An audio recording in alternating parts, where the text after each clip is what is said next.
आप अपने परिवार के साथ क्यों नहीं रहे, इस रैन बसेरे में क्यों? रैन बसेरे में कौन रहना चाहता है? एक्चुअली मेरे घरवाली ने मेरा मकान बिजनेस सारा अपना नाम करवा लिए थे। पहले थोड़ा बहुत खर्चा दे दिया करती थी मेरे को, अब वो भी नहीं देती है। अब डिवोर्स केस चल रहा है, लास्ट फाइनल पे है। बच्चे से मिले कितना टाइम?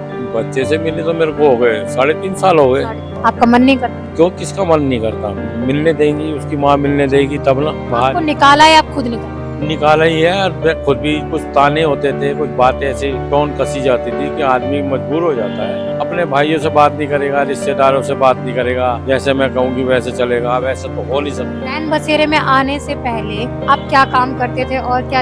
एक्चुअली हमारा बुलेट का करोल बाग के अंदर काम है, इंटरनेशनल लेवल पे काम है। क्या आपकी वाइफ ने कोई आपके ऊपर झूठा आरोप लगा के केस डाला है? मेरे पास एक शुरू में आरोप लगाया था कि जब शादी हुई थी कि मैंने ना 5 लाख रुपए खर्च करा था, सबको जितने बाराती आए थे सबको मैंने गिफ्ट दिए थे। अब एक बात तो ये भी झूठी हो गई। अब दूसरी वो ये कहती है कि जुआ खेलता, दारू पीता था, जुआ खेलता था, लड़कीबाजी करता था। नमस्कार, मैं पूनम और आप देख रहे हैं झलको दिल्ली। घरेलू हिंसा में मर्द का दर्द बढ़ता ही जा रहा है। हमारे पुरुष प्रधान में देखा गया है कि हमेशा महिलाएं ही प्रताड़ित होती थी, जिसके संरक्षण में 2005 का घरेलू हिंसा एक्ट बनाया गया, जिसमें महिलाओं को संरक्षित किया गया। पर अब समय बदल गया है। आज पुरुषों को भी कहीं ना कहीं प्रताड़ित किया जा रहा है और ये आज सोच बदल चुकी है कि महिलाएं प्रताड़ित होती है। कहीं ना कहीं आज महिलाएं जो है इस अधिकार का या इस कानून का दुरुपयोग करती हुई नजर आ रही हैं। आज हम एक ऐसे ही व्यक्ति से जुड़े हैं जो कहीं ना कहीं वो एक महिला से प्रताड़ित है, वो अपनी पत्नी से प्रताड़ित है। उनकी शादी को इतना लंबा समय हो चुका है, पर क्या कारण रहे हैं जो आज वो अपने परिवार के साथ नहीं है, परिवार से बेघर हो गए हैं।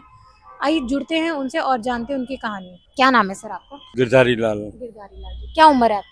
मेरी 54। 54 है। शादी के कितने साल हो गए? शादी को हो गए 2003 में शादी हुई थी मेरी। लेट शादी हुई थी मेरी, बहुत ज्यादा। 2003 में शादी हुई थी। और कितने बच्चे हैं आपके? मेरे 2 बच्चे हैं, एक बेटा है, एक बड़ी बेटी है, छोटा बेटा है। तो क्या काम करते हैं अभी? कौन? मैं तो कुछ नहीं करता। मैं तो, मेरी तबीयत सही नहीं रहती है। मैं शुगर की प्रॉब्लम ज्यादा है, लीवर की प्रॉब्लम ज्यादा है मेरे को। तो क्या आप अपने परिवार के साथ क्यों नहीं रहे, इस रैन बसेरे में क्यों रह रहे? नहीं, एक्चुअली क्या है कि रहना कौन नहीं चाहता, रैन बसेरे में कौन रहना चाहता है। तो मैं तो एक्चुअली मेरे घरवाली ने मेरा मकान बिजनेस सारा अपना नाम करवा लिए थे, तो मेरे को फिर बाहर निकाल दिया घर से कि अभी तेरा घर नहीं है, अब तेरा काम नहीं है, अब तू यहाँ से जा। निकाल दिया था 4 दिसंबर 2019 से। 2019 से आप इस रैन बसेरे में रह रहे हैं? हाँ, 2019 से मैं यही, 4 दिसंबर 2019 से मैं यही रैन बसेरे में रह रहा हूँ। जब से अभी तक घर नहीं गया। पहले थोड़ा बहुत खर्चा दे दिया करती थी मेरे को हफ्ते के अंदर अंदर घरवाली, अब वो भी नहीं देती है मेरे को। अब डिवोर्स केस चल रहा है, लास्ट फाइनल पे है। हो सकता है इसी अगली फरवरी में, 5 फरवरी को मेरी तारीख है, हो सकता है इसमें फाइनल हो जाएगा। आपकी पत्नी की क्या उम्र होगी? मेरी पत्नी की उम्र है कम 8 साल छोटी है मेरे से। 8 साल छोटी है। तो आपकी पत्नी ऐसा नहीं कहती है कि आप यहीं रह सकते हो जब तक डिवोर्स नहीं होता, या बच्चे नहीं कहते आपको? बच्चे को एक्चुअली उनको डरा धमका ज्यादा रखा है। एक बार ही ऐसा हुआ था तो घर के अंदर ही तो मेरा बेटा मेरी थोड़ी सी हिम्मत देने लगा था, तो बेटे को भी उसने ये बोल दिया था, तुझे भी अगर यहाँ रहना है तो रह, नहीं तो तू भी अपने बाप के साथ बाहर रह, यहाँ से भगा दूंगी तेरे को भी। तो फिर मैं ये सोचा, मैं तो रह लूंगा बाहर रोड पे, लेकिन बच्चे नहीं रह सकते। अगर मेरी जगह अगर मेरा अपना नाम होता मकान में, अपने घर बच्चों को घर से बाहर तो निकाल नहीं सकता था, लेकिन मैंने सोचा मैं ही यहाँ से निकल जाता हूँ। तो फिर मैं बाहर। आपको निकाला है, आप खुद निकल गए? निकाला ही है। और फिर खुद भी कुछ ताने होते थे, कुछ बातें ऐसी टोन कसी जाती थी कि आदमी मजबूर हो जाता है कि निकलने पे मजबूर हो किस जाता है। प्रकार की टोन कसी जाती थी? जैसे कि अपने भाइयों से बात नहीं करेगा, रिश्तेदारों से बात नहीं करेगा, जैसे मैं कहूँगी वैसे चलेगा, वैसा तो हो नहीं सका। कि परिवार के अंदर बैठे, इतना बड़ा परिवार है मेरा, 4 भाई हैं, उनके इतने बड़े बच्चे हैं, बहन है एक, वो भी गुजर गई है, तो हम 4 भाई हैं, सबसे छोटा मैं ही हूँ। तो मैं भाइयों के घर जाना बंद कर दूंगा, ऐसा तो हो नहीं सकता। किसी रिश्तेदार में जाना बंद कर दूंगा, ऐसा तो हो नहीं सकता। वो बिना बताए अपनी माँ बाप के घर चली जाती है, अपने रिश्तेदारों के घर चली, बुआ के घर चली जाती है, कहीं भी जा सकती है मेरे बिना पूछे। और मैं अपने घर वालों से मिलना जुलना छोड़ दूं क्या? इस बात पे झगड़े बढ़ते जाते थे। रैन बसेरे में आने से पहले आप क्या काम करते थे और क्या? एक्चुअली हमारा बुलेट का करोल बाग के अंदर काम है। नेशनल लेवल पे काम नहीं है, इंटरनेशनल लेवल पे काम है। कोहली बुलेट एसेसरीज के नाम से आप अपने फोन के अंदर रिसर्च कर सकते हैं। इंटरनेशनल लेवल पे काम है। मेरी मिसिस का नाम है आरती कोहली। हम दोनों किसी ने सलाह दी थी, हमने दोनों ने शुरू बुलेट का ही काम शुरू करा था करोल बाग में शादी पहले। के बाद किया था स्टार्ट? हाँ, ये तो एक्चुअली अभी मेरे ख्याल 12 एक साल हुए हैं जब हमने काम शुरू करा था। 11-12 साल हो गए। तो दोनों ने मिलकर हमने काम शुरू करा था। तो रात दिन हमने बहुत मेहनत करी थी दोनों ने, मियाँ बीवी ने।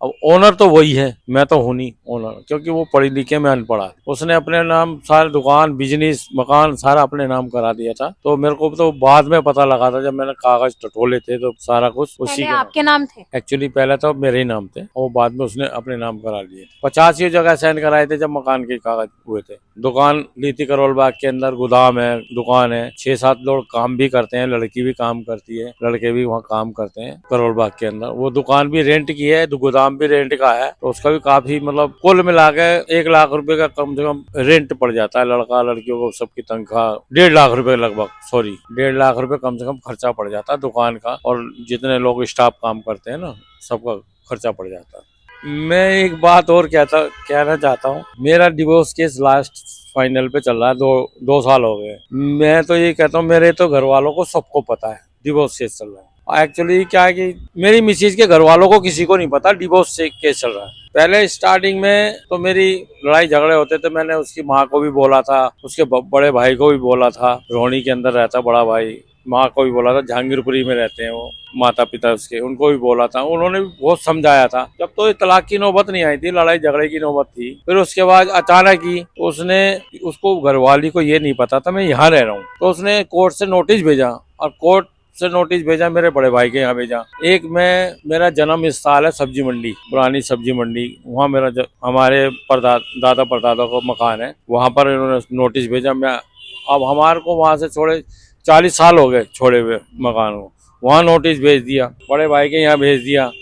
तो फिर अचानक ही मैंने उसको घरवाली को फ़ोन करा था बच्चों का हाल चाल पूछने के लिए।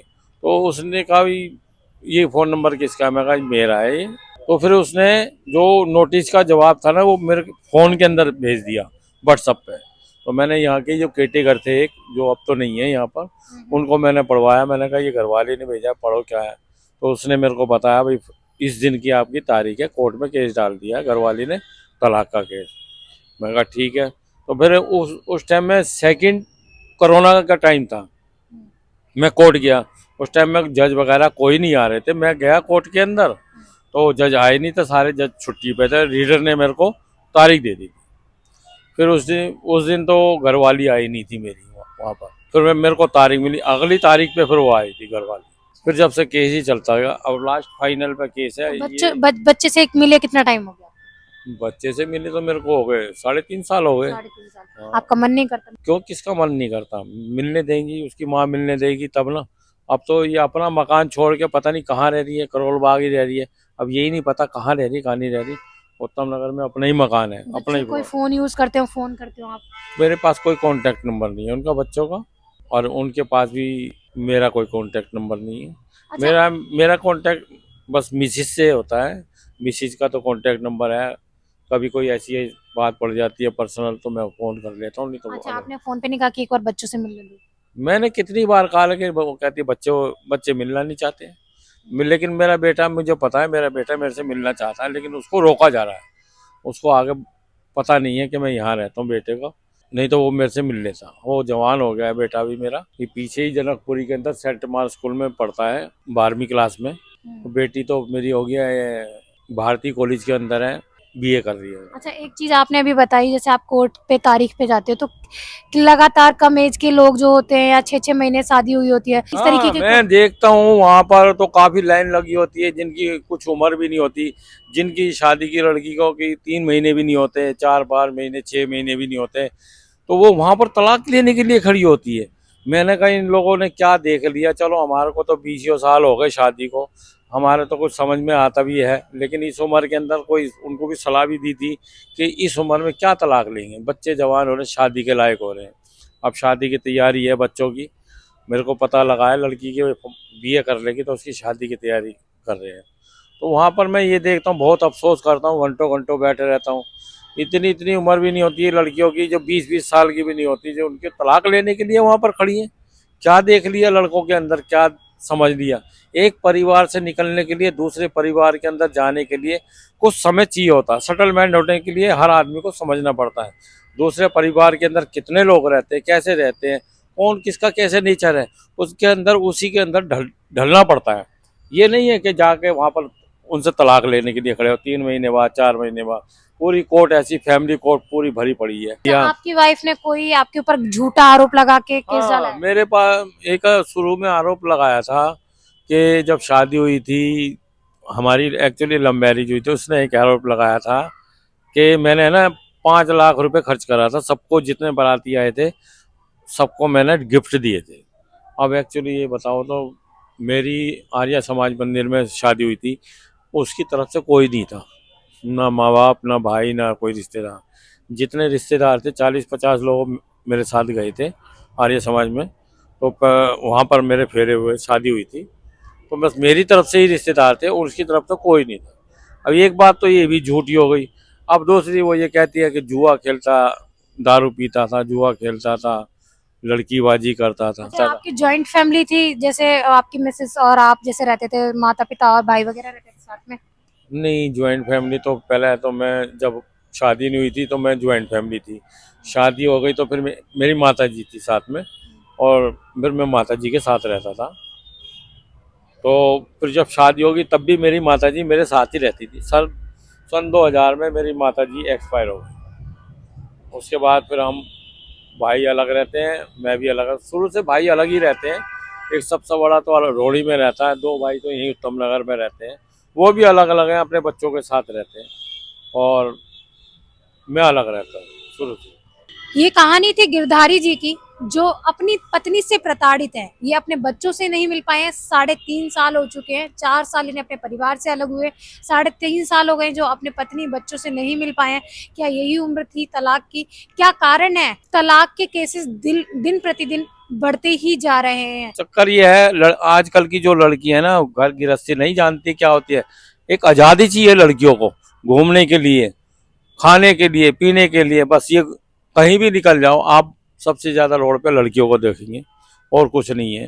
अपनी राय हमें कमेंट सेक्शन में जरूर बताएं। इसके साथ ही देखते रहें झलको दिल्ली।